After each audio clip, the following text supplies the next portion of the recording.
Good evening students. आप सभी लोगों का शौर्य एकेडमी के प्लेटफॉर्म पे एक बार फिर से बहुत बहुत स्वागत है। हमने कुछ दिन पहले सामाजिक सुधार आंदोलनों पे एक एपिसोड अपलोड किया था और तभी बताया था कि सामाजिक सुधार आंदोलनों का एक भाग निम्न जाति आंदोलन भी है और चूंकि उसमें मिला दिया जाता तो काफ़ी लंबा एपिसोड हो जाता, इसलिए मैंने उसको थोड़ा सा अलग रखा और आज की क्लास में हम लोग निम्न जातीय आंदोलनों पर चर्चा करेंगे। देखिए, यह एक ऐसा विषय है, एक ऐसा मुद्दा है जिसकी प्रासंगिकता उस समय ही नहीं बल्कि आज भी है। कहीं न कहीं किसी न किसी रूप में जाति आधारित शोषण आपको दिख जाता है, तो हमें निम्न जाति सुधार आंदोलनों का एक बार ठीक से ध्यानपूर्वक पढ़ना चाहिए और उसको आज के भी समाज में कहीं न कहीं इम्प्लीमेंट करने की ज़रूरत है, उसकी प्रासंगिकता बनी हुई है। राइट। फिलहाल हमारा पूरा का पूरा फोकस प्रीलिम्स पे आधारित रहेगा। वैसे भी आप सभी लोग प्री पर कॉन्सेंट्रेटेड है, प्री पढ़ना भी चाहिए। इस समय प्री एकदम सामने है। एक बात आपको बता दूं कि जो लोग नए इस प्लेटफॉर्म से जुड़े हुए हैं, तो शौर्य एकेडमी के प्लेटफॉर्म पे एंशिएंट एंड कल्चर का, मॉडर्न हिस्ट्री का, है ना, कॉन्स्टिट्यूशन का, कुछ करेंट का मटेरियल रहा हुआ है, अपलोडेड है। आप लोग आइए वहाँ पे देखिएगा। गुणवत्तापूर्ण है, क्वालिटीफुल है, निश्चित रूप से ये आपको मदद करेगा ही करेगा। और हम लोग इसी श्रृंखला में और भी लेक्चर्स अपलोड करेंगे, है ना। यूपी स्पेशल तक के भी कुछ लेक्चर अपलोड करने की योजना है, तो निश्चित रूप से आप लोगों को कहीं ना कहीं ये फायदेमंद जरूर होगा। राइट। तो आज की क्लास की हम लोग शुरुआत करेंगे निम्न जातीय आंदोलनों की। उसके पहले आपको बताऊं कि एक आपको क्या कहते हैं कि सूचना है, सभी लोग इससे अवगत हो जाएं। जनरल स्टडीज जो है, क्या कहते हैं कि सामान्य अध्ययन पे अब प्री का एग्जाम हो ही जा रहा है। नए सत्र के लिए, स्पेशली 2021-22 के लिए बात बता रहा हूँ, नेक्स्ट सेशन के लिए, कि आप क्या कहते हैं कि 2 जीएस के बैच आपके लिए यहाँ पे लॉन्च कर रहा हूँ। और वो पहला जो बैच होगा वो प्री कम मेंस का होगा, सामान्य अध्ययन का होगा, और दूसरा बैच होगा क्वेश्चन आंसर राइटिंग बैच। आपको बता दूं कि ये दोनों जो बैचेज हैं, इसमें काफ़ी सारी आपको विकल्प भी रहेंगे, क्योंकि हमने देखा कि जब आप लोग सामान्य अध्ययन की तैयारी करते हैं तो कई बार क्या होता है कि आपका कोई एक पेपर तैयार है, दूसरा नहीं तैयार है, या एक पेपर का ही कुछ पार्ट तैयार है ना। तो ऐसी स्थितियों में आप बड़े असमंजस में रहते हैं कि सर कैसे करूं।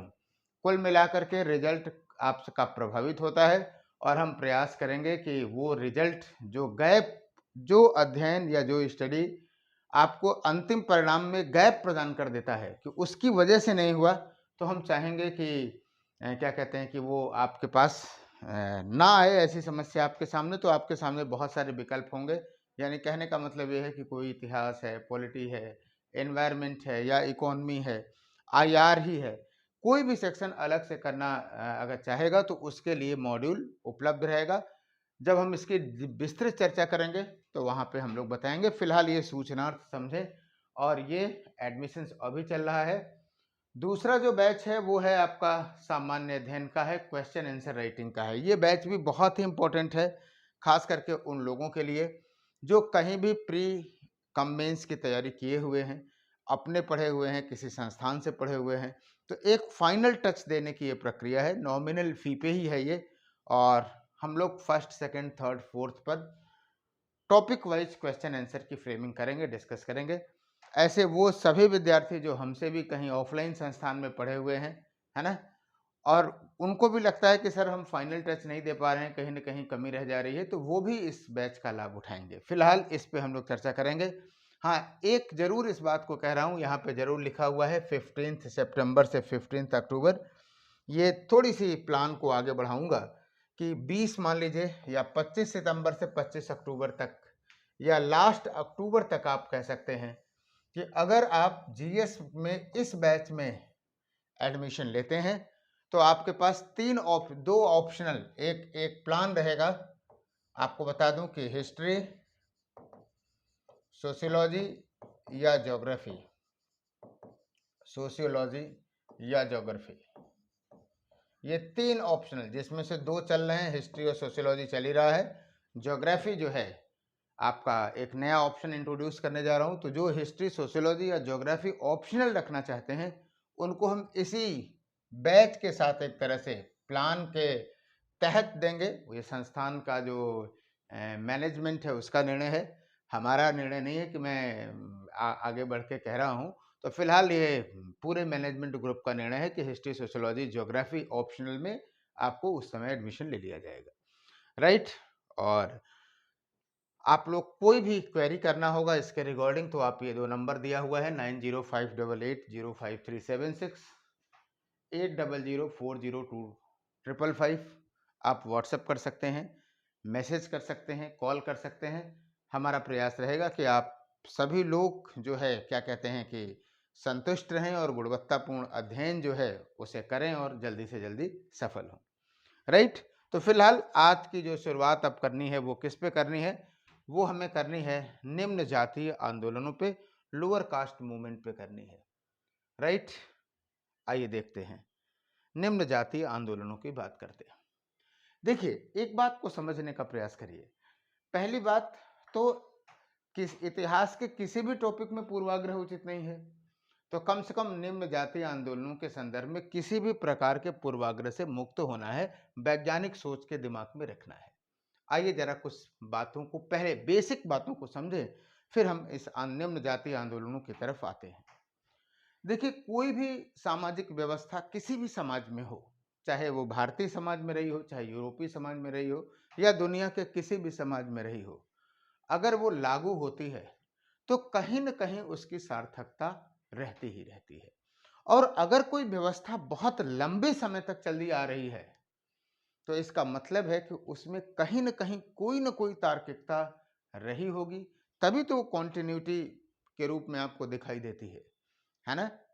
तो 2 बातें जानने की ज़रूरत है। पहली चीज़ कि अगर कोई व्यवस्था है, कोई भी सिस्टम चल रहा है, तो निश्चित रूप से तत्कालीन पृष्ठभूमि में, इस वैज्ञानिक सोच को समझिए कि तत्कालीन पृष्ठभूमि में सार्थकता रही होगी,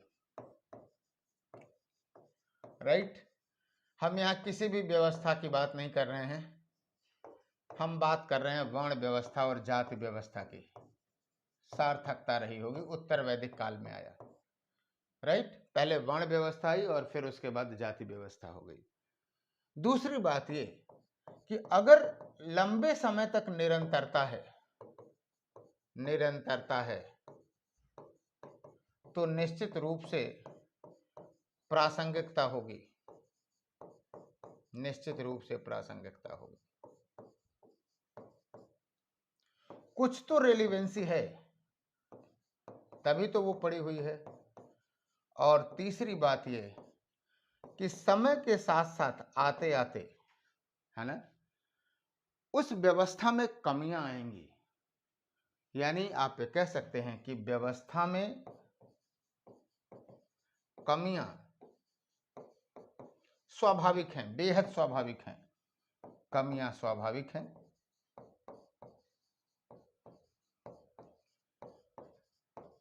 जिन्हें दूर करने के प्रयास होने चाहिए, ये एकदम रेलिवेंट बातें हैं। और अगर किसी भी असहमति हो, इन तीनों एजम्पशन पे, ये अवधारणाएं हैं, हमने अभी टॉपिक को नहीं शुरू किया है, हम ये बेसिक अवधारणाओं की बात कर रहे हैं, कॉन्सेप्ट की बात कर रहे हैं, अवधारणा की। और आपको बताऊं, फिर मैं इस बात को कह रहा हूं, ध्यान से सुनिए, कि अगर इस अवधारणा पर आपको कोई भी क्या कहते हैं कि आपको क्वेरी है, आपको लगता है कि हाँ इसमें कुछ और भी किया जाना है, तो आप लाइव चैट में नहीं बल्कि कमेंट बॉक्स में अपने कमेंट लिखें। और कमेंट बॉक्स में लिखने के बाद थोड़ा सा वेट करें। कई बार क्या होता है कि व्यस्तताओं की वजह से उसे देख नहीं पाता हूं, तो हम 1 दिन 2 दिन का आप इंतजार करें, हम उस पर वही जवाब देंगे, नंबर 1। दूसरी बात ये, अगर आप मान लीजिए हम कमेंट बॉक्स में नहीं देखें, तो आप अपने प्रश्नों को हमसे सीधे व्हाट्सएप कर सकते हैं, तो मैं उस प्रश्नों को जल्दी देखूंगा और उसका जल्दी जवाब भी दूंगा। ये पब्लिक प्रश्न, पब्लिक जवाब रहेगा। और वो जब प्राइवेट प्रश्न रहेगा हमको, जो आप व्हाट्सएप पे देंगे तो हम व्हाट्सएप पे आपको बताएंगे, तो वो आप ही देख पाएंगे। तो कहने का मतलब ये है कि समझिए, भारत में जो जाति व्यवस्था है आज भी सामाजिक व्यवस्था का सॉफ्टवेयर है। संविधान में इसका उल्लेख नहीं है। मान लीजिए संविधान सबको समानता का अधिकार देता है, लेकिन अगर आप सामान्य बोध की बात करें तो निश्चित रूप से जाति व्यवस्था से समाज कहीं ना कहीं प्रभावित रहा है, अब भी है। राइट। आपको बताऊं कि समय के साथ साथ, खास करके जब ऐतिहासिक विकास क्रम आप देखते हैं, तो पूर्व मध्यकाल में और मध्यकाल में भारतीय समाज में बहुत सारी कमियां आई, है ना। और उन कमियों को आपने देखा कि किस तरह से भेदभाव है, अस्पृश्यता है, अनटचेबिलिटी है, विभिन्न प्रकार के प्रतिबंधों को थोपा जाना है ना। और स्थिति यह हो गई कि समाज का एक बहुत बड़ा वर्ग जो है वो अलग थलग रहने लगा, है ना, आइसोलेट होने लगा, समाज से तिरस्कृत और बहिष्कृत होने लगा। तो जाहिर सी बात है, जब इस तरह की समस्याएं आएंगी तो उन समस्याओं के विरुद्ध आवाज उठाई जाएगी। जब हम निम्न जातीय आंदोलनों की बात करते हैं या इन जातीय समस्याओं की बात करते हैं या जो चुनौतियां भारत की जाति व्यवस्था में आई, आप देखेंगे इसको भक्ति आंदोलन में भी उठाया गया, है ना। भक्ति आंदोलन के बाद भी चीजें बची रहीं तो फिर उसे 18वीं 19वीं शताब्दी के सामाजिक सुधार आंदोलनों में उठाया गया। राइट। तो इसी क्रम में हमें समाज सुधार आंदोलन या निम्न जाति सुधार आंदोलनों को भी देखा जाना चाहिए कि भारतीय समाज में ऐतिहासिक विकास के क्रम में ऐसी बहुत सारी चुनौतियां आई, ऐसी बहुत सारी समस्याएं आई कि जिनका विरोध करना क्या हो गया था, बहुत आवश्यक हो गया था। और कहीं ना कहीं जो व्यवस्थाएं आई, उन व्यवस्थाओं में जो ब्राह्मणवाद था वो क्या था कि कहीं ना कहीं प्रभावी दिखता है। यानी लोग ये मानते थे कि उस पूरी सामाजिक व्यवस्था का जो हेड है या जो नियंत्रण है वो क्या है, ब्राह्मणिज्म के द्वारा स्थापित किया गया है। इसलिए उसमें वो स्वर जो है, क्या कहते हैं, विरोध का स्वर दिखाई देता है। दूसरी बात ये कि चूंकि जो व्यवस्थाएं थी उनका समर्थन खोजा गया, क्या, धार्मिक ग्रंथों में खोजा गया कई बार। तो ऐसे धार्मिक ग्रंथ जो कि इन भेदभावों का आधार बनते थे, उन्हें भी टारगेट किया गया। राइट। कोई जरूरी नहीं है कि हर टारगेट की हुई बात, हर बात सही ही हो, लेकिन जो प्रोसेस, जो साइकोलॉजिकल प्रोसेस है, उस साइकोलॉजिकल प्रोसेस को समझने की यहाँ पे जरूरत है। राइट। एक और मुद्दा समझिए, जब हम निम्न जातीय आंदोलन या मुस्लिम सुधार आंदोलनों का विश्लेषण करते हैं तो एक समस्या आती है। वो समस्या क्या आती है कि अपने जाति के हितों को संवर्धित करने के क्रम में लोगों ने औपनिवेशिक सत्ता का भी समर्थन कर डाला। ये एक बहुत बड़ा मुद्दा है ना। और औपनिवेशिक सत्ता का जब समर्थन कर ले आया तो राष्ट्रवाद की दृष्टि से हम उस पर प्रश्न चिन्ह लगाते हैं कि जहां राष्ट्रीय चेतना की बात आई, तहां स्वहितों को या स्व समुदाय के हितों को ऊपर रख दिया गया, है ना। तो यह भी एक मुद्दा है, लेकिन इस मुद्दे को इस नजरिए से समझने की जरूरत है कि जब व्यक्ति के स्वयं के अस्तित्व की बात, स्वयं के अस्तित्व पर प्रश्न चिन्ह उठने लगता है, तो इस तरह की प्रवृत्ति बेहद स्वाभाविक है ना। तो इस रूप में देखने की जरूरत है। फिलहाल आप इन अवधारणात्मक बातों को समझ गए होंगे, और हम लोग मेंस जब डिस्कस करेंगे तो क्वेश्चन आंसर में बहुत सारी विरोधाभासों को, बहुत सारे सकारात्मक और नकारात्मक पहलुओं की चर्चा करेंगे। फिलहाल आज का जो एपिसोड है वो क्या है, टोटली हम लोग है, क्या कहते हैं कि प्री ओरिएंटेड पे रखे हैं। एक और बात कहना चाहूंगा टॉपिक के को आगे बढ़ाने से पहले। देखो, उत्तर भारत का समाज, दक्षिण भारत का समाज, पश्चिमी भारत का समाज, सबके जाति व्यवस्था वही है, लेकिन सबकी सामाजिक संरचना में अंतर आपको दिखाई देगा, और वो अंतर आपको सुधार आंदोलनों में भी दिखाई देगा। हमने धार्मिक सुधार आंदोलनों की भी चर्चा की है और इसकी भी चर्चा की है। तो शुरुआत करते हैं, आइए बात करते हैं। जिस पहली मनीषी की बात हम करेंगे वो है ज्योतिबा राव फुले। महाराष्ट्र में निम्न जातीय आंदोलन, है ना। कहने का मतलब ये है कि हमने क्षेत्रवार भी बांटा, व्यक्तिवार बांट सकते हैं, सनवार बांट सकते हैं।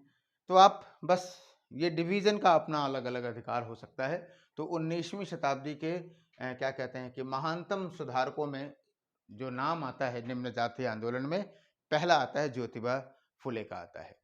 अब देखिए प्रीलिम्स के लिए आपको तैयार रहना चाहिए कि कैसे सवाल पूछा जा सकता है। अब तो जो मेन चीज़ है गुलामगिरी है, ये कई बार पूछी जा चुकी है, किताब का नाम पूछा जा चुका है। अब ऐसे पूछा जा सकता है कि ज्योतिबा राव फुले के संदर्भ में क्या सही है, क्या नहीं सही है, प्रश्न कैसे पूछे जा सकते हैं, उसकी भी हम एक श्रृंखला मतलब शुरू ही है, बस हमको शुरू करना है। 30-30, 40-40 सवालों को हम डिस्कस करेंगे। कल की क्लास आप कह लीजिए, हम आपको पहले धार्मिक सुधार आंदोलनों पे करेंगे, फिर निम्न जाति सुधार आंदोलनों पे करेंगे, तो टॉपिक वाइज भी हम लोग क्वेश्चन की डिस्कस करेंगे। तो आइए देखते हैं क्या है। ज्योतिबा ज्योतिराव गोविंदराव फुले नाम था, इन्हें महात्मा फुले या ज्योतिबा फुले के नाम से भी जाना गया, है ना। ज्योतिबा फुले स्पेशली, अब देखो दलित कल्याण के लिए तो सभी लोग जानते हैं कि दलितों के कल्याण के लिए ये थे, लेकिन स्पेशली इन्होंने दलितों और स्त्रियों के लिए अधिकारों की मांग की। अब देखो, मुझे अगर चर्चा करनी हो मेंस में तो हम इसी को कोरिलेट करके आगे बढ़ सकते हैं। यानी जो दलित चिंतन है और नारी चिंतन है, इन दोनों पर भी कहीं न कहीं निर्योग्यताएं लागू की गई थी, हावी थी 18वीं शताब्दी में। तो इन दोनों मुद्दों को उठाया। तो पहला स्टेटमेंट तो ये देने की जरूरत है, पहले ऐसे व्यक्ति थे जिन्होंने ब्राह्मण विरोधी आंदोलन की शुरुआत की, राइट। और 1872 ईस्वी में इन्होंने एक पुस्तक लिखी, गुलामगिरी। न जाने कितनी बार ये पूछा हुआ है, ध्यान में रखिएगा। 1873 में सत्य शोधक समाज की स्थापना की, और सत्य शोधक समाज का उद्देश्य ब्राह्मणों के आडंबर और उनके अवसरवादी धार्मिक ग्रंथों की बुराइयों से निम्न जातियों को बचाना था। ज्योतिबा फुले की अन्य पुस्तक सार्वजनिक सत्य धर्म है। 1918 नहीं, अच्छा 1920 से 30 के दौरान केशवराव जेठे और दिनकर राव भी इस आंदोलन से जुड़े, राइट। अब आपसे जब भी सवाल पूछा जाएगा याद रखिएगा, इन्हीं 2-3 बिंदुओं से पूछा जाता है। सत्य शोधक समाज, उसका मेन मोटिव क्या था कि आडंबरों से मुक्ति दिलाना, है ना, निम्न जातियों को बचाना। सार्वजनिक सत्य धर्म में जो वही बातें हैं जो कि आडंबरों से मुक्त होकर के हैं। तो इन्हीं 3-4 तथ्यों से उठा करके आपसे ज्योतिबा राव फुले से आपसे पूछेगा। क्लियर, श्योर, आगे बढ़ते हैं। और अगर कोई समस्या हो किसी बिंदु पर, प्रश्न की तो हम लोग चर्चा करेंगे ही करेंगे, एकदम तैयार रहिएगा, देखिएगा इससे कैसे स्टैंडर्ड सवाल बनाए जा सकते हैं। और जब तक कि हम आपके सामने क्वेश्चन आंसर नहीं लाते हैं, तब तक आप जो सवाल अब तक पूछे हुए हैं उनको देख लें, तो वहां से भी स्तर पता चल जाएगा कि हाँ इससे आपसे पूछा जा रहा है, नहीं जा रहा है।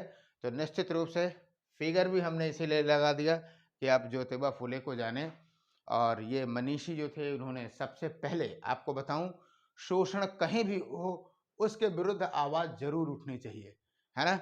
और ऐसे समय में जब पूरा रूढ़िवादी समाज था और उनके खिलाफ क्या कहते हैं कि लोग कितना कठोर विरोध किए होंगे, तो उन्होंने अगर आवाज उठाई तो निश्चित रूप से हमारे लिए क्या है, बेहद पूज्य हैं, पूजनीय हैं। तो हमें इनकी बातों को जानना चाहिए और उसे इम्प्लीमेंट भी करना चाहिए, राइट। आइए आगे भी चलते हैं।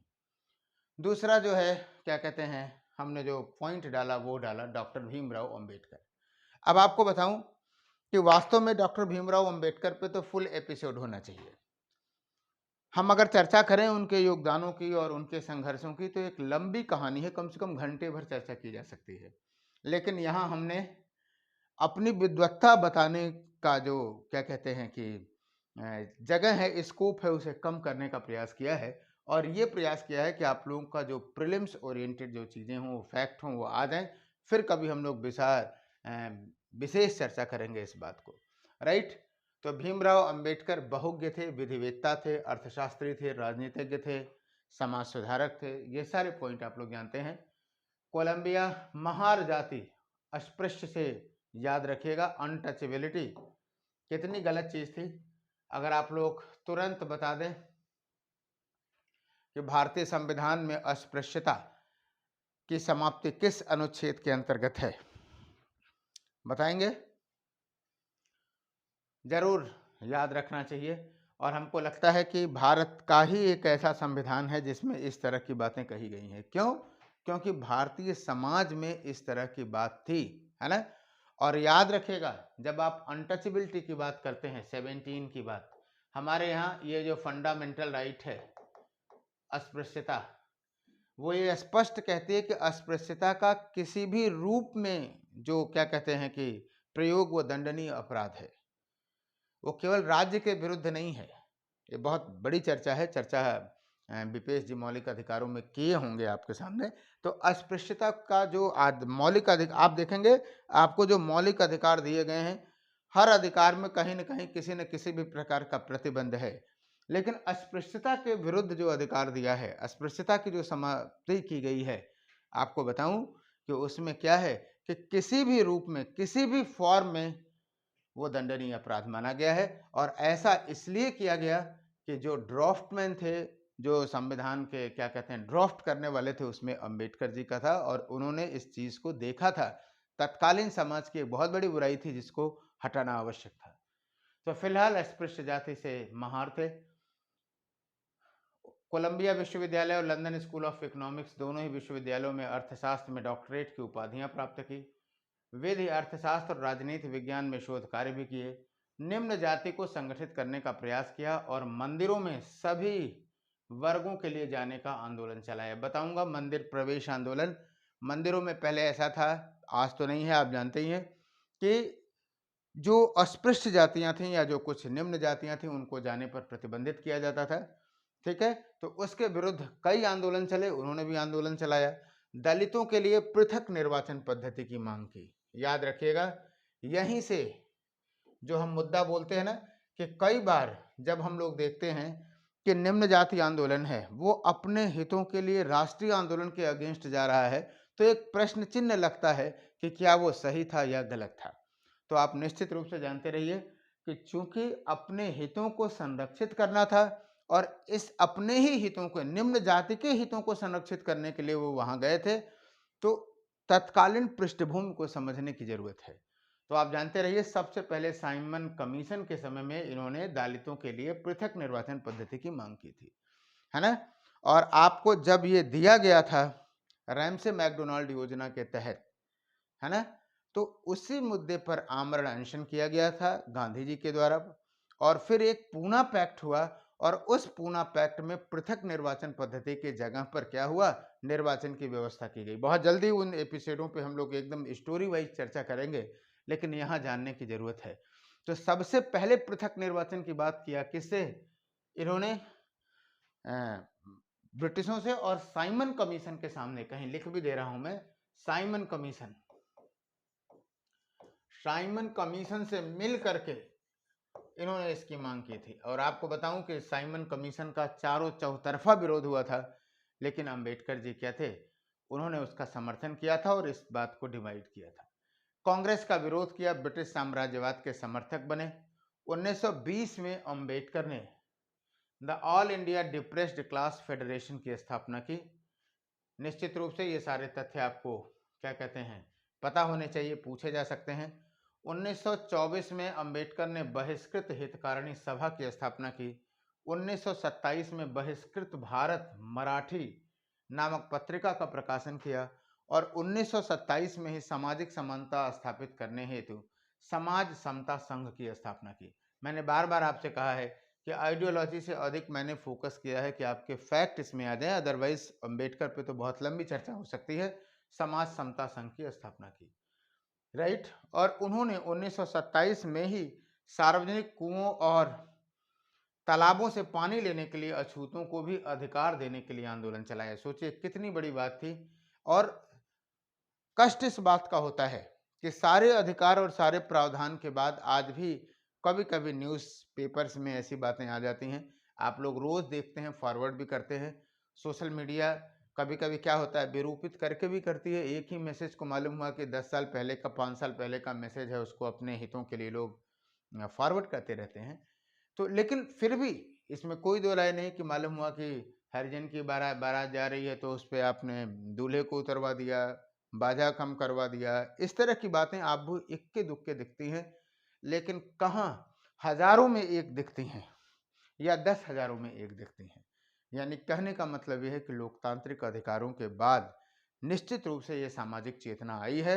और अगर किसी भी प्रकार का भेदभाव होता है, कोई डिस्क्रिमिनेशन होता है, तो आपको बताऊं कि किसी भी कोई भी बुद्धिजीवी वर्ग उसका समर्थन नहीं कर सकता और उसके विरुद्ध कठोर से कठोरतम कार्रवाई होनी चाहिए, है ना। जो नहीं होना चाहिए वो होता है। कई बार क्या होता है, राजनीति होने लगती है और आप जानते हैं राजनीति जहां भी होती है तहां बहुत सारी गंदगियां देखती हैं, आ जाती हैं। लेकिन सामाजिक सुधारों, सोशल दृष्टि से जब हम सामाजिक ताने बाने की दृष्टि से देखते हैं तो निश्चित रूप से ऐसे किसी भी भेदभाव का कोई तार्किक आधार नहीं है ना। एक और बात विषयांतर कर रहा हूं, इस बात को समझिए। जो ह्यूमन जीनोम प्रोजेक्ट था 2002 में आया, उसने भी इस बात को बताया कि जो जितने मानव शास्त्री हैं जो डिवाइड करते हैं ना, काकेसाइड, ऑस्ट्रेलाइड, भूमध्य सागरी और सारी चीजें, वो डिवीजन उसने कहा कि उसका कोई जेनेटिक आधार नहीं है। यानी मानव के 99.99 जीन एक जैसे समान हैं। अंतर अगर केवल है तो वो परिवेश का अंतर है। तो ऐसी स्थिति में कहाँ पे किस भेदभाव की कोई तार्किकता नहीं रह जाती है ना। चाहे आप इसे फिलॉसफी का क्या कहते हैं, एकात्म मानववाद समझ लीजिए, है ना, चाहे ब्रह्म और जीव की अवधारणा से समझ लीजिए, कोई भी ऐसी अवधारणा जो है वो क्या है, भेदभाव का समर्थन नहीं करती है। अगर भेदभाव हुआ है तो वो सामाजिक कुरीतियों की वजह से हुआ है, वो जो हमारी सामाजिक व्यवस्थाएं थी उसमें विरूपण की वजह से हुआ है, और उसको सुधार करने में ये मनीषियों का जो योगदान है वो भारतीय समाज सदैव उसका ऋणी रहेगा, है ना। आपको फिर मैं कह रहा हूं कि उस पर राजनीति आज भी गलत है, लेकिन जो व्यवस्थाएं हैं जो इन मनीषियों ने दिया वो निश्चित रूप से जो है उसे देखना चाहिए। तो फिलहाल गोलमेज सम्मेलनों में भीमराव अंबेडकर ने दलितों के प्रतिनिधि के रूप में भाग लिया। प्रिंटिंग में मात्रा सही कर लीजिएगा। 1942 में अनुसूचित जाति परिसंघ की स्थापना की। संविधान निर्माण में भी अंबेडकर की महत्वपूर्ण भूमिका थी। वे प्रारूप समिति के अध्यक्ष थे और 1956 में इन्होंने बौद्ध धर्म धारण कर लिया। बहुत सारे मैंने व्यक्तिगत और उस पक्ष को नहीं रखा है, वो जानबूझ के नहीं रखा है, एडिटेड है, आप ऐसे समझ सकते हैं। कारण ये कि हम अपने टॉपिक के ढांचे में ही इनको इस बात को देखता हूं। तो राइट, आपको एक बहुत मजेदार कुछ प्रश्न पूछता हूं आपसे, फटाफट जरा बताइए तो, कि जो संविधान सभा था किस पार्टी के रूप में, किस पार्टी के प्रतिनिधि के रूप में भीमराव अंबेडकर जी चुने गए थे? 30 सेकंड का समय है, आप बता सकते हैं। संविधान सभा में डॉक्टर भीमराव अंबेडकर किस पार्टी के प्रतिनिधि के रूप में चुने गए थे? उम्मीद करते हैं कि इस तथ्य पे आप लोगों ने ध्यान दिया होगा। ये बंगाल से पहले चुने गए थे और वो सेक्शन चला गया पाकिस्तान में। फिर मुंबई से कांग्रेस पार्टी पे चुने गए थे, है ना। तो कहने का मतलब ये है कि मुंबई से ये प्रतिनिधि रहे थे। फिलहाल प्रारूप समिति के अध्यक्ष थे। संविधान का निर्माता इन्हें सीधे सीधे कह दिया जाता है, लेकिन आप जानते हैं कि भारतीय संविधान का जो निर्माण है वो लोकतांत्रिक प्रक्रिया के परिणाम स्वरूप हुआ है और उसमें डॉक्टर अंबेडकर का जो योगदान है वो निश्चित रूप से क्या कहते हैं, अद्वितीय है, यूनिक है। और उनके इसी योगदान के रूप में हमने जानते हैं, सिंबल ऑफ नॉलेज के रूप में भी जानते हैं। इनकी जो स्टैचू है वो सिंबल ऑफ नॉलेज के रूप में भी जानी जाती है। एक और बात कहूँगा जो यहाँ पे अवधारणा से संबंधित है, तथ्य से संबंधित नहीं है। आपको बताऊं, डॉक्टर अंबेडकर जो थे, डॉक्टर अंबेडकर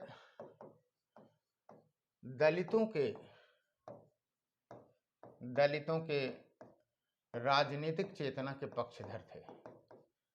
बहुत लंबी चर्चा इस पे चल सकती है। दलितों के राजनीतिक चेतना के पक्षधर थे, चेतना के पक्षधर थे, न कि आरक्षण के पक्षधर थे, न कि आरक्षण के। उनको लगता था कि रिजर्वेशन तो लिमिटेड सीटों को डिवाइड करने का एक तरीका है सोसाइटी का। होना क्या चाहिए कि दलितों में राजनीतिक चेतना होनी चाहिए। जब वो राजनीतिक चेतना होगी तो अपने आर्थिक और सामाजिक अधिकारों के प्रति सक्रिय होंगे और फिर आप कह सकते हैं कि वो अपने अधिकार को प्राप्त कर लेंगे। राइट। तो राजनीति को बदलाव का एक कारक मानते थे, फैक्टर्स मानते थे। राइट। तो फिलहाल आइए हम लोग अगले मनीषी की बात करते हैं, शाहू जी महाराज। ये भी बड़ा शो रहेगा। एडिट कर लीजिए। साहू जी, एक्चुअली टेक्निकल टीम जो है वो देखती है इसको, ये सब देखना चाहिए। साहू जी महाराज ये भी महाराष्ट्र के ही थे। 1920 में निम्न जातियों के उत्थान के लिए थे, कोल्हापुर के थे, और इन्होंने क्रांतिकारी सुधार किए। और क्रांतिकारी सुधार में स्पेशली इन्होंने क्या किया कि शूद्रों के लिए, निम्न जाति के लोगों के लिए आरक्षण की व्यवस्था की। ब्राह्मणों की कर्मकांडीय सत्ता को समाप्त करने के लिए इन्होंने कर्मकांडों में भी गैर ब्राह्मणों को प्रशिक्षित किया। उन्होंने कहा कि ऐसा नहीं है, शूद्र भी क्या कर सकते हैं, या निम्न जाति के लोग भी कर सकते हैं जो धार्मिक कर्मकांड है, और उन्होंने उसको प्रमोट किया। निश्चित रूप से कर्मकांड कोई भी कर सकता है, ऐसा नहीं है, लेकिन ये जो एफर्ट हुए वो, इसका इम्पैक्ट अगर आप देखेंगे तो बहुत लिमिटेड आपको दिखाई देगा। आगे देखते हैं। अगला महात्मा गांधी जी की। अब आप कहेंगे कि सर महात्मा गांधी जी की आपने फोटो नहीं लगाई, क्या उनसे कोई दुश्मनी थी? नहीं, दुश्मनी नहीं थी। महात्मा गांधी जी की फोटो आप जानते हैं, हर जगह गोल चश्मा आपको दिखाई देगा, हाफ राइट हाफ रॉन्ग, है ना। और गांधी जी का पृष्ठ जो योगदान है निम्न जाति आंदोलनों में, क्योंकि गुजरात था, महाराष्ट्र और पश्चिमी भारत की बात कर रहे हैं, तो गुजरात और महाराष्ट्र एक में ही था, है ना। तो हमने हल्की सी चर्चा कर दी कि राष्ट्रीय आंदोलन के दौरान उन्होंने क्या किया कि गांधी जी ने भी दलित हितों की बात की। एक बड़ा इंटरेस्टिंग टॉपिक होगा, फिर कभी चर्चा करेंगे, यहाँ नहीं, कि वास्तव में दलित उत्थान में अंबेडकर वर्सेस गांधी, अंबेडकर और गांधी। और एक बात बताऊं तुमको, इन सारी चीजों पे इतिहास के स्टूडेंट हो या नहीं, ये कोई मैटर ही नहीं रखता है। मैटर ये रखता है कि आप अगर सिविल के स्टूडेंट्स हो या आप पढ़े लिखे शिक्षित व्यक्ति हो, तो आपको इस पे जो नज़रिया है वो बहुत क्लियर होना चाहिए था। तो फिलहाल आइए गांधी की बात करते हैं। ये टॉपिक फिर कभी रहा, आप लोग पढ़िएगा, ऐसे सवाल मेंस में भी पूछे जा सकते हैं। फिलहाल महात्मा गांधी ने राष्ट्रीय आंदोलन के दौरान हरिजन उद्धार का मुद्दा उठाया। ये है बात है सविनय अवज्ञा आंदोलन की। और एक बार फिर थोड़ा सा विषयांतर कर रहा हूं, जब हम लोग सविनय अवज्ञा आंदोलन की का मूल्यांकन करते हैं तो एक बार जरूर गांधी जी की आलोचना करते हैं इस बात के लिए। कहेंगे अरे सर ये आप क्या कह रहे हैं, आपको बताता हूं। राष्ट्रीय आंदोलन में यदि सबसे अधिक बिखरा और उथल पुथल वाला आंदोलन आपको दिखाई देगा तो सविनय अवज्ञा आंदोलन दिखाई देगा। 1930 से लेकर के 34 तक चल रहा है, 4 सालों में खूब अप एंड डाउन हुआ, है ना। एक बिखराव इस मुद्दे पर भी हुआ था। कहते हैं ना कि आए थे हरिभजन को ऊटन लगे कपास। भाई जिस काम के लिए आप आए हैं वो काम करिए कि आप लक्ष्यों को इधर से उधर विषयांतर करेंगे। तो जब हम राष्ट्रीय आंदोलन का मूल्यांकन करते हैं तो ये बात करते हैं, लेकिन जब हम निम्न जाति आंदोलन की बात करते हैं तो हम ये भी कहते हैं कि सविनय अवज्ञा आंदोलन के दौरान ही गांधी जी ने हरिजन हितों को राष्ट्रीय आंदोलन के मुद्दे से भी अधिक प्राथमिकता प्रदान की।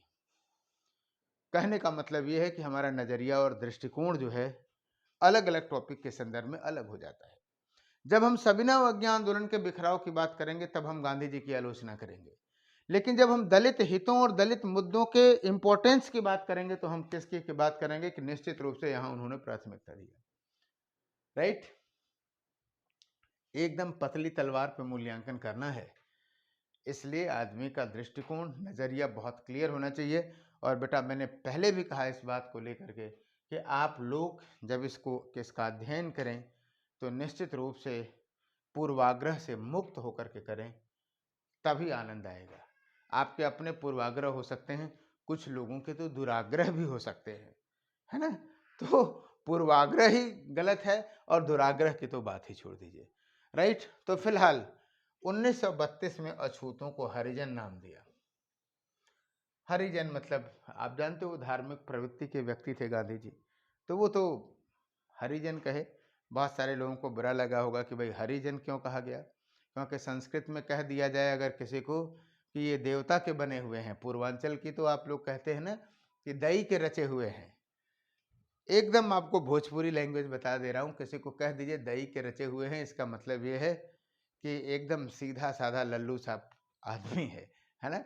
लेकिन यहाँ हरिजन का जो उद्देश्य कई बार क्या कहा जाता है कि जो भाव होते हैं वो शब्द की परिधि से बाहर के होते हैं और निश्चित रूप से गांधी का जो उद्देश्य था वो सिर्फ ये था कि ये भी ईश्वर के ही बनाए हुए हैं, इसलिए किसी भेदभाव का कोई मतलब नहीं है, कोई तार्किक वो नहीं है। तो हरिजन सेवक संघ की स्थापना की। बहुत सारे विरोधाभास हैं बेटा, जब मेंस में हम जो चर्चा करेंगे तो बताएंगे, गांधी की भी आलोचना होगी, अंबेडकर भी की आलोचना होगी।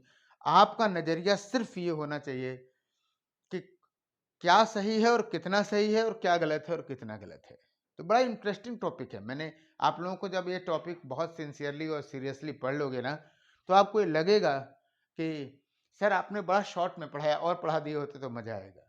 तो वो इंटरेस्ट आ सके, वो अप्रोच आ सके, बस हमने अपने आप को प्रीलिम्स तक रखा है, इसलिए थोड़ा सा ओपन नहीं कर रहे, नहीं तो एक एक टॉपिक पे घंटे घंटे की चर्चा की जा सकती है।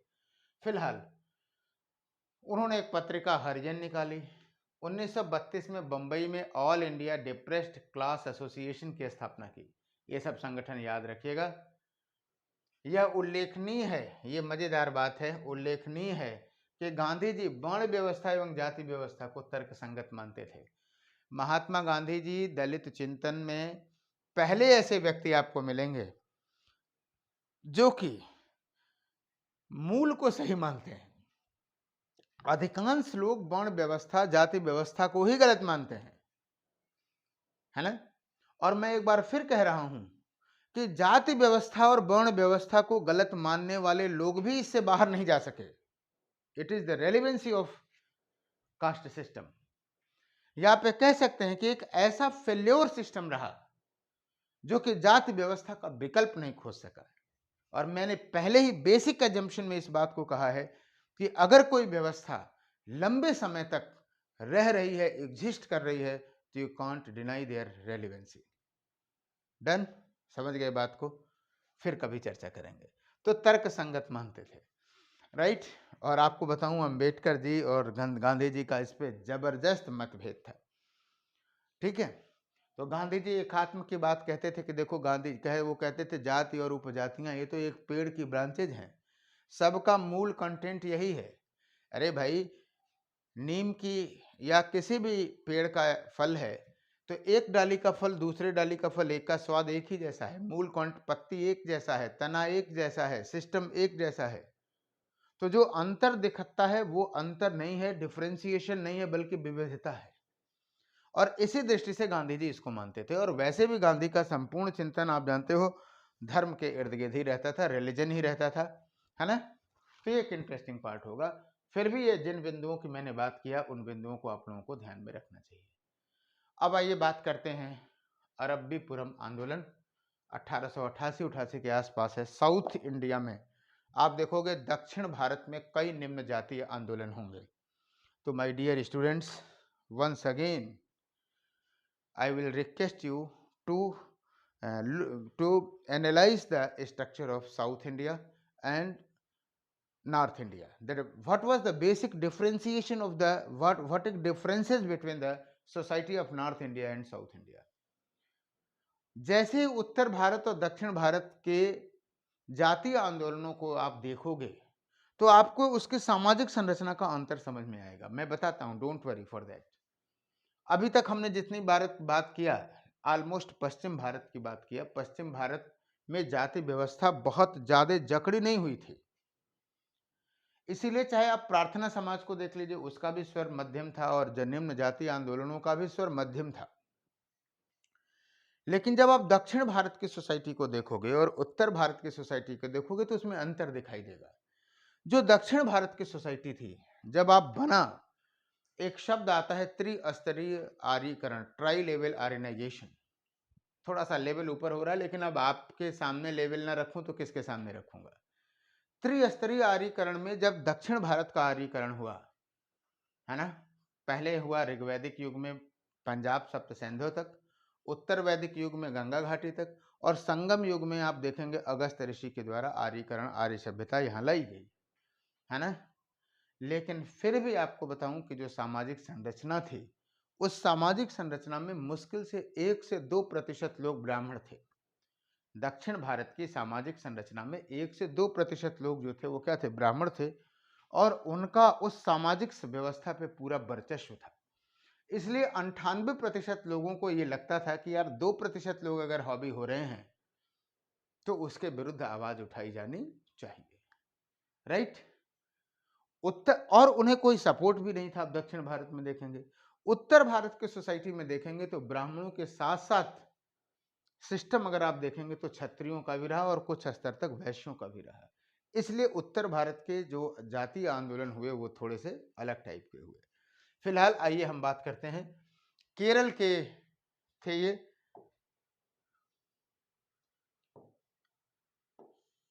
श्री नारायण गुरु के द्वारा 1888 में चलाया गया, निम्न जाति में धार्मिक छूटों को लेकर के था।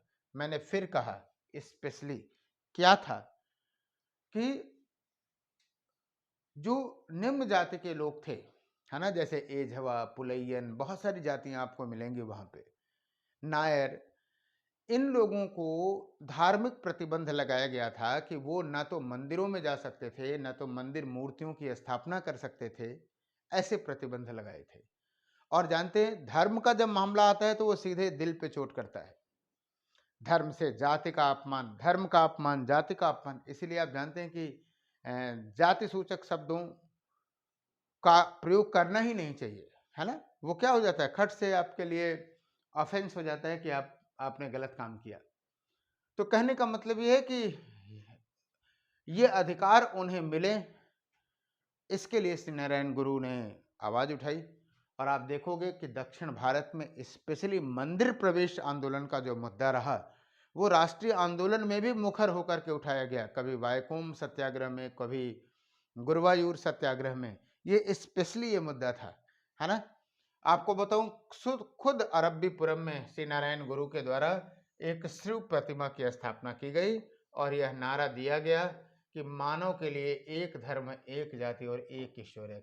बहुत ही बढ़िया रहा, है ना, कि मानव के लिए एक धर्म, एक जाति और एक ईश्वर। अब कहिए कि सर ये अवधारणा कोई नई थोड़ी है। अगर आप उठा करके देख लीजिए वैदिक में यही तो है।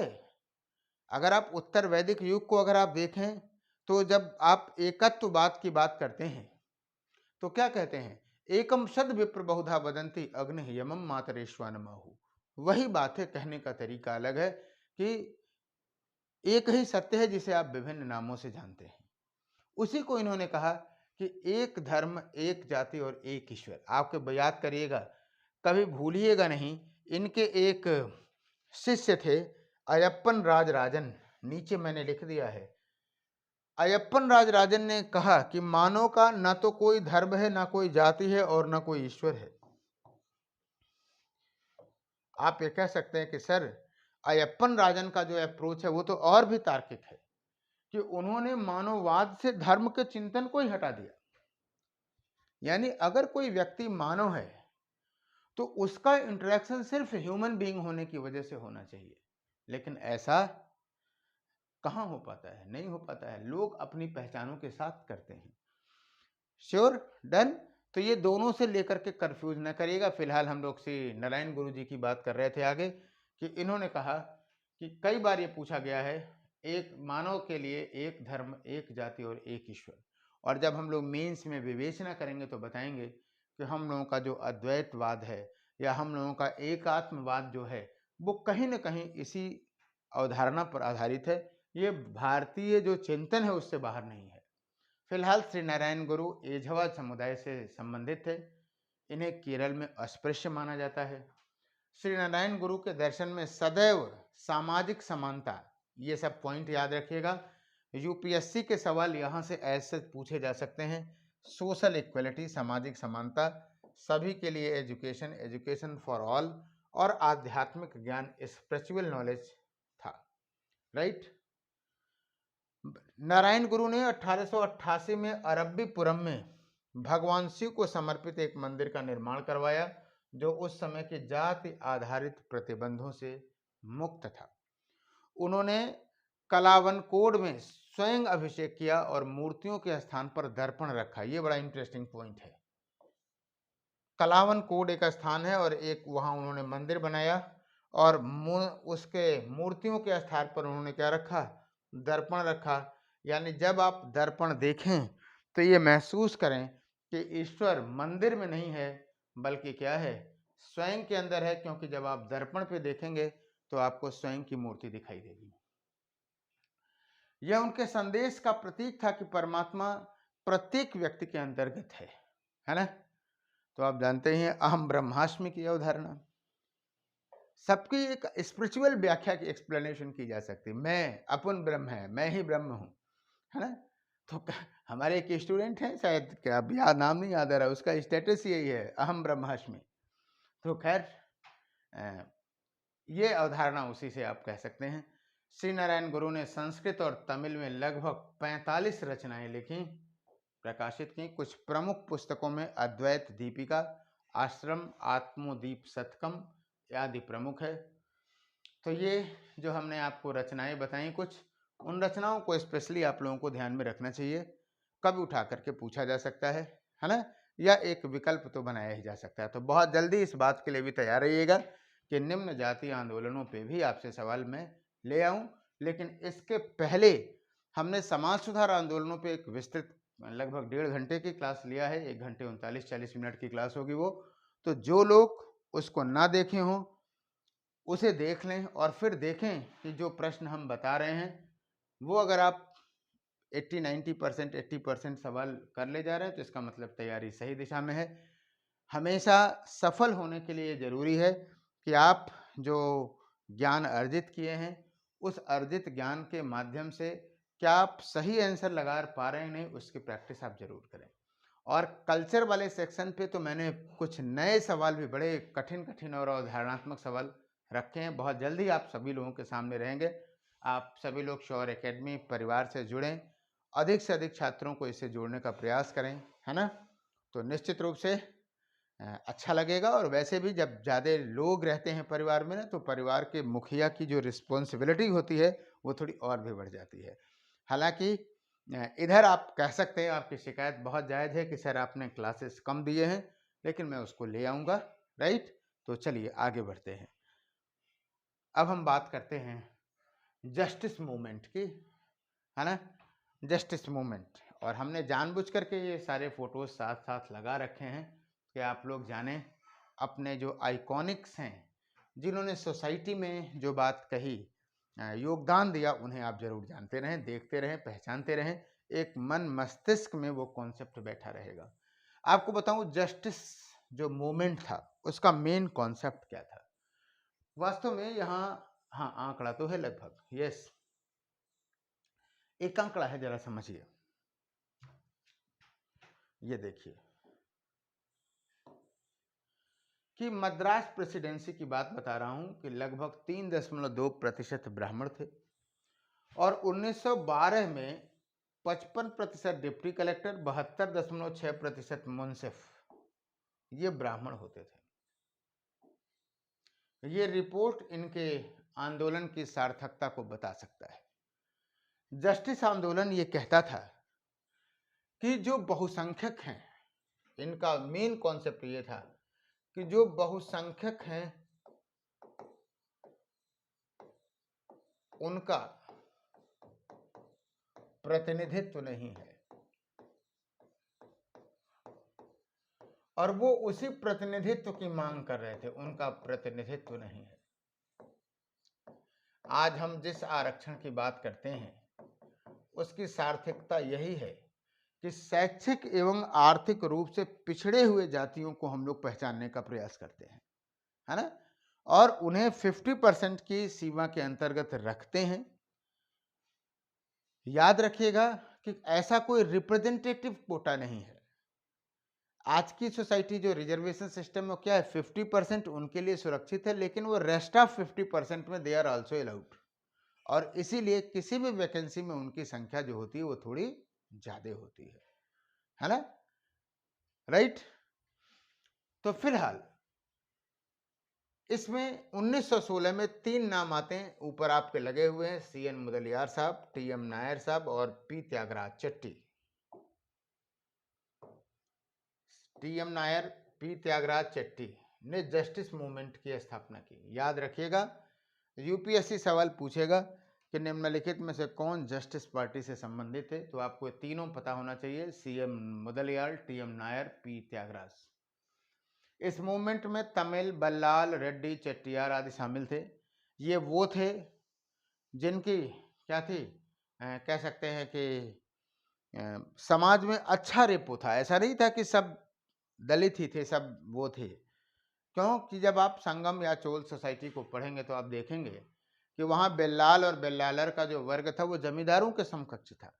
लेकिन इन सारे लोगों ने, यानी जो वर्ग थे, चट्टी व्यापारी वर्ग था, इनको ये लगता था कि उनका प्रशासनिक सेवाओं में उतना प्रतिनिधित्व नहीं है। और आप जानते हैं कि आज के डेट में भी अगर आप प्रशासनिक सेवाओं में हैं तो क्या है कि आपका जो वर्चस्व है, वो आपका जो इम्पैक्ट है वो थोड़ा सा ज़्यादा दिखाई देता है।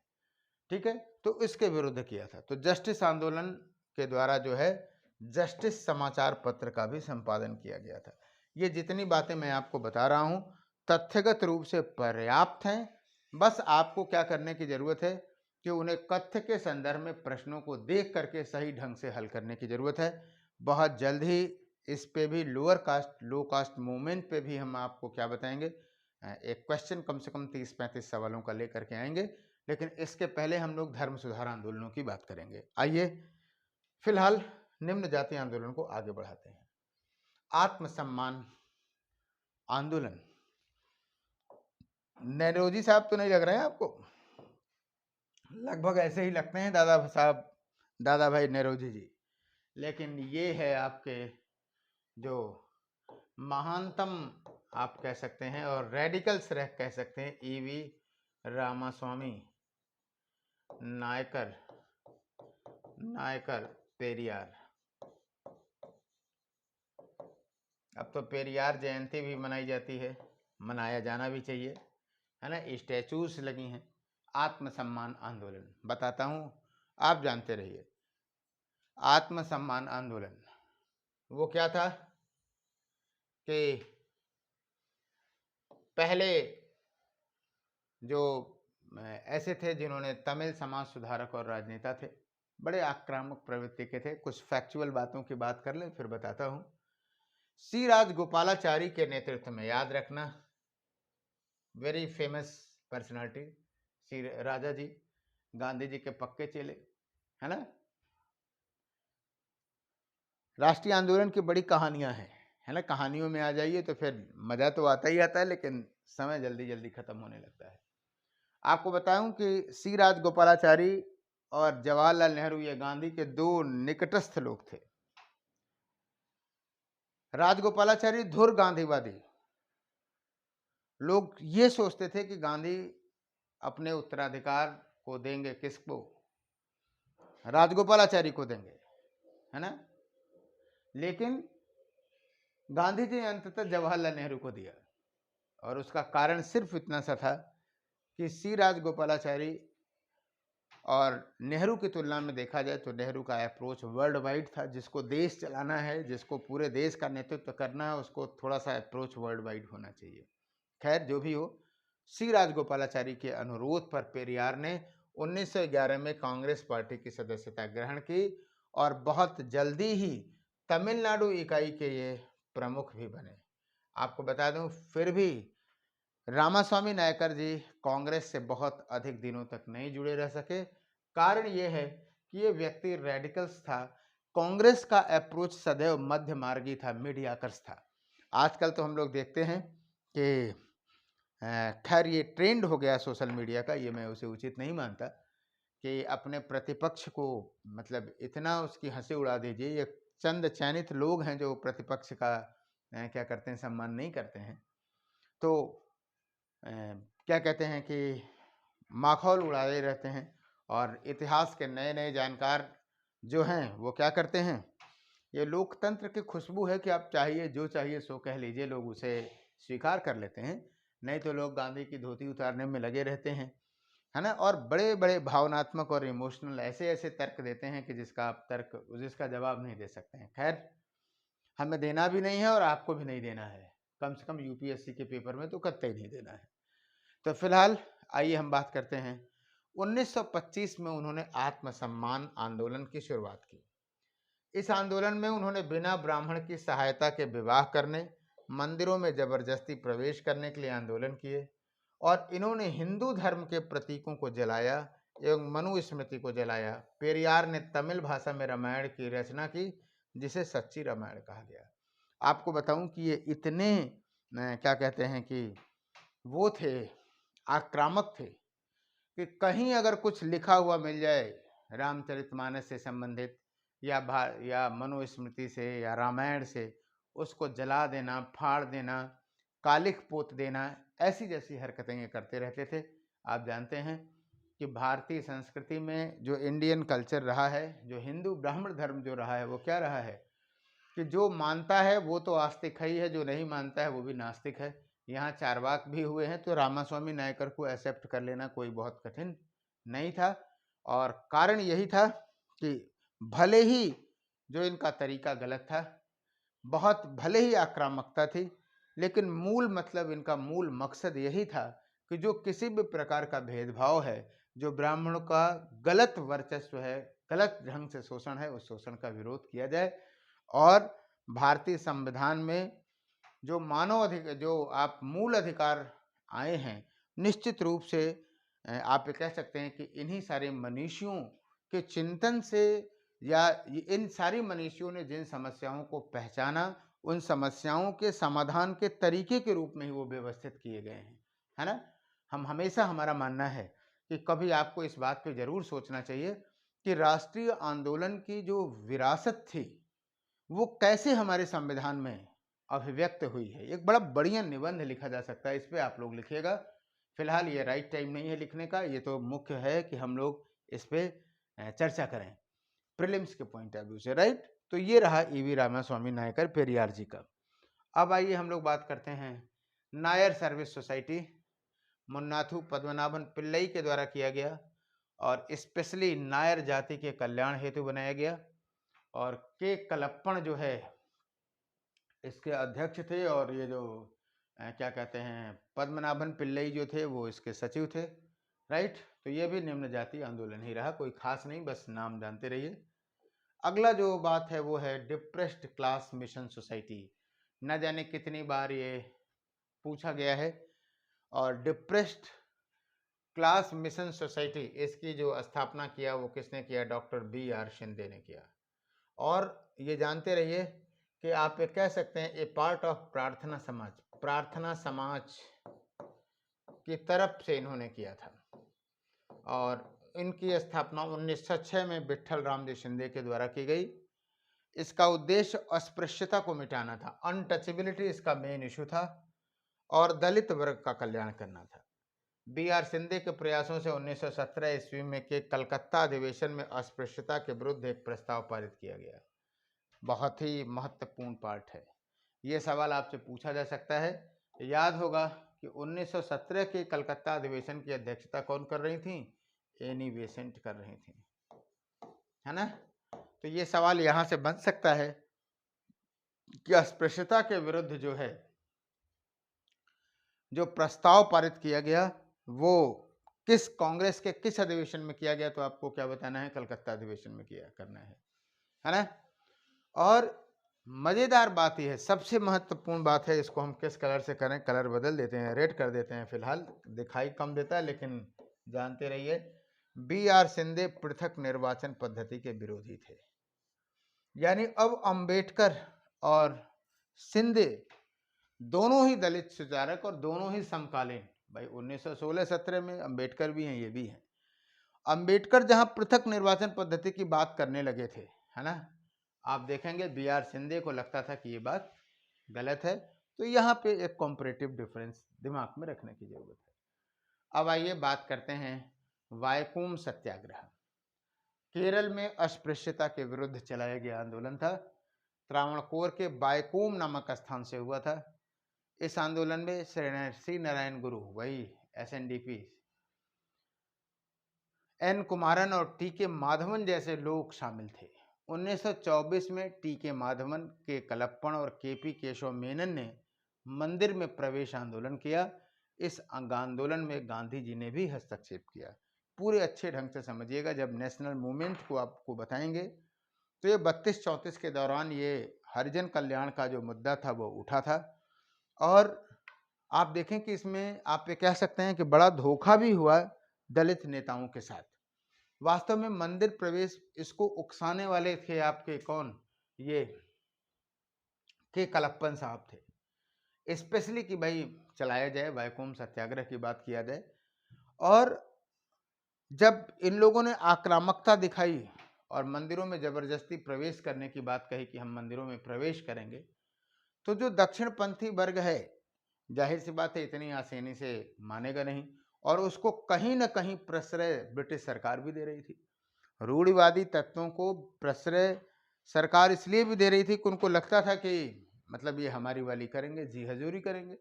और बैरिकेटिंग करके जब ये लोग नेता गए तो जम के कुटाई की गई, सर पे चोटें आई, है ना। और वहां पर जो केरल कांग्रेस की यूनिट है वो लगी पीछे हटने, है ना। वो तो बाद में गांधी जी ने हस्तक्षेप किया, और गांधी जी की तो खासियत ही यही थी कि वो डाइपोल में भी समझौता करा लेते थे। मतलब नॉर्थ ध्रुव और दक्षिण ध्रुव जो कहते हैं ना कि अपोजिट डाइपोल हैं, अगर उनमें भी समझौता कराना हो तो गांधी जी को भेज दीजिए, करा देते थे। और बाद में उन्होंने कराया, और केरल सरकार ने इस आशय का क्या कहते हैं वो किया कि मंदिरों में प्रवेश जो है वो क्या होगा, सभी वर्गों का होगा, राइट। और इसी से मिलता जुलता आंदोलन आपको नेक्स्ट मिलेगा, गुरुवायूर सत्याग्रह।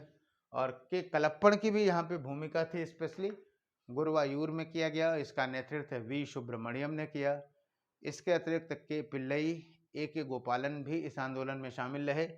इन नेताओं ने मंदिर में प्रवेश का असफल प्रयास किया था।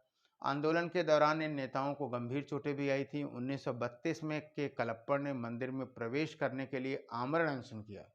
This point should be noted कि के कलप्पण ने मंदिर में प्रवेश के लिए आमरण अनशन किया, और अंततः गांधी के हस्तक्षेप से यह अनशन टूटा, और 1936 में त्रावणकोर के राजा ने सभी मंदिरों को सभी के लिए क्या कर दिया, खोल दिया। तो फिलहाल आप सभी लोगों ने निम्न जाति आंदोलन को पढ़ा। हम उम्मीद करते हैं कि बहुत सारे मतभेदों और विरोधाभासों के बावजूद ये एपिसोड आप लोगों को बहुत अच्छा लगा होगा। और मैं फिर कहूँगा कि इस एपिसोड से आप कितने लाभान्वित हुए आप मुझे कमेंट्स में लिखिएगा, और मैं बहुत जल्दी इस पे क्वेश्चन आंसर का भी ले आऊँगा, तो आप लोग वहाँ भी देखिएगा।